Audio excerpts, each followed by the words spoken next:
Jangan lupa like, komen, dan share YouTube TVRI Bengkulu dan nyalakan loncengnya ya.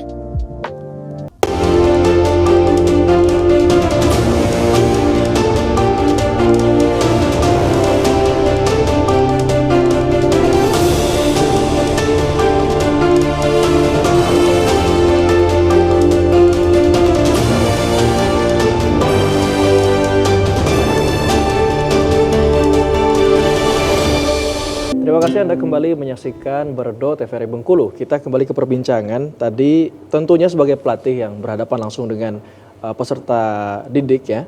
Dan memang usia dini. Ya, kalau melihat tantangannya dalam pelatihan itu seperti apa? Terutama kalau kita bahas soal pendidikan misalnya. Memang berbenturan dengan jadwal sekolah atau ada jadwal kursus seperti apa. Kalau dari Pak Audi dulu, melihatnya seperti apa permasalahan ini?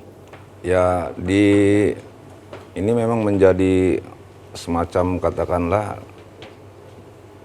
dikatakan jadi memang anak-anak harus membagi waktu. Betul. Antara pendidikan dengan kita latihan.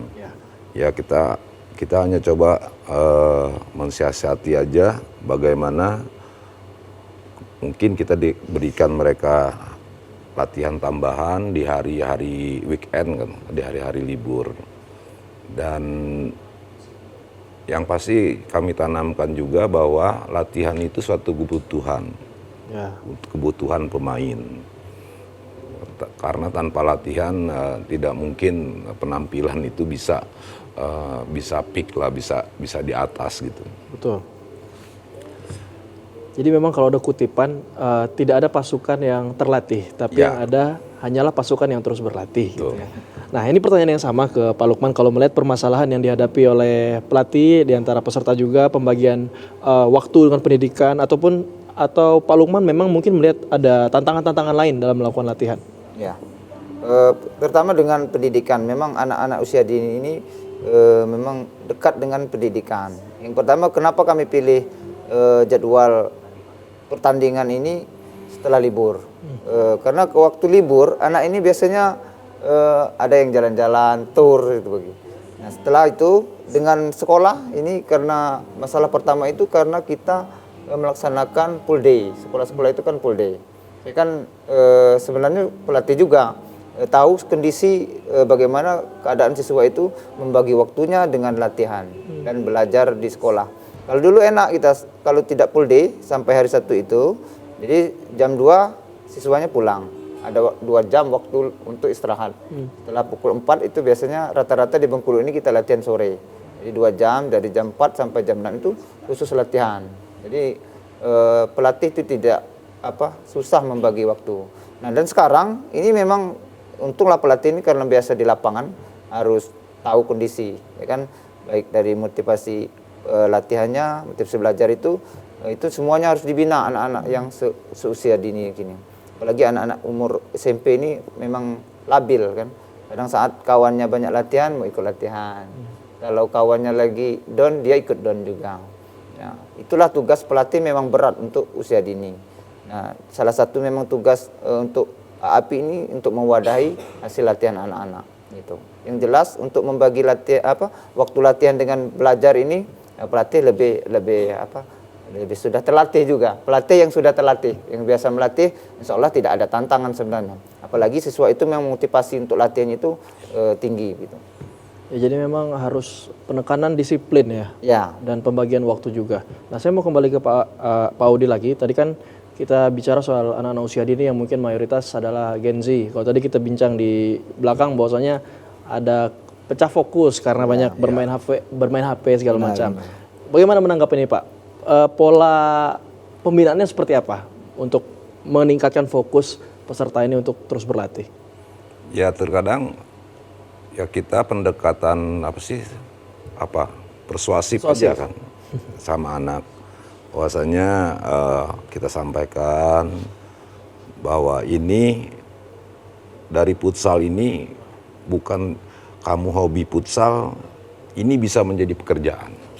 Itu bisa menjadi pekerjaan apabila kamu sudah menjadi pemain pro nanti, mungkin kamu teken kontrak itu bisa jadi pekerjaan kalian. Nah untuk itu kalian harus kerja keras, kerja kerasnya di latihan.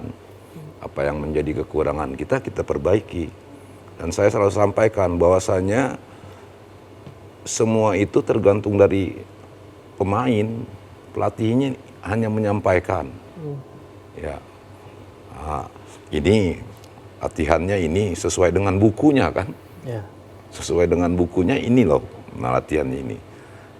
Mau pelatih top juga, kalau kamu di rumah nggak latihan nggak bisa. Saya selalu kasih pengarahan seperti itu aja. Katakanlah pelatih top, mau pelatih Eropa, kalau kita di rumah tapi nggak ikut latihan nggak bisa. Ya. Saya kasih pemahaman seperti itu. Terkadang susah juga karena di usia-usia seperti itu ya ada sedikit sih, nggak begitu banyak. Kadang mungkin ya kita maklumi juga mereka lagi mencari jati diri kan, umur-umur segitu. Ya, jadi kami juga harus serba banyak, harus sabar. Ya, kapan kita harus keras, kapan kita harus lembut, gitu kan. Ya. Tapi nggak boleh marah-marah. Gitu Nggak boleh aja. marah-marah ya? Ya, karena kalau kita marah, konsentrasi kita rusak juga, Pak. Konsentrasi kita rusak, jadi latihan kita nggak jalan. Itu. Jadi memang pelatih ini harus juga mengikuti bagaimana melihat kondisi situasi ya, Ya. untuk menerapkan pola pendidikannya. Ya. Dan juga ini berkenan juga dengan visi kita ke depan, Pak Lukman. Kalau kita lihat pola pelatihannya yang kita lakukan hari ini, walaupun memang di AAV regional ini kita berkompetisi di provinsi, tapi pada ujungnya kita kan mencari pemenang untuk mewakili nama kita, Bengkulu. Benar. Melihat visi ke depan, harapannya di tingkat nasional seperti apa sih yang kita harapkan dari tim kita yang bertanding di nasional. Tapi nanti mungkin kita akan bahas karena memang panjang kalau kita mau bahas soal persiapan ke nasional dan juga memang dari tahun-tahun sebelumnya. Capaian tertinggi kita di nasional seperti apa, Pak? Ya baiklah, untuk capaian tertinggi ini kita 2002 itu sudah mengirimkan GC ke nasional. Itu alhamdulillah kita masuk ke peringkat 3. Oke, peringkat Di kategori 3. U16 putra. Oke, 2022 ya. 2022. Tentunya kita berharap akan lebih baik lagi Lebih baik capaian lagi, tahun-tahun sebelumnya. Tapi nanti kita akan bahas harapannya Ya. seperti apa, visinya seperti apa, persiapannya seperti apa untuk menuju ke pertandingan tingkat nasional. Ya. Tetap bersama kami hanya di Berendo, TVRI Bengkulu.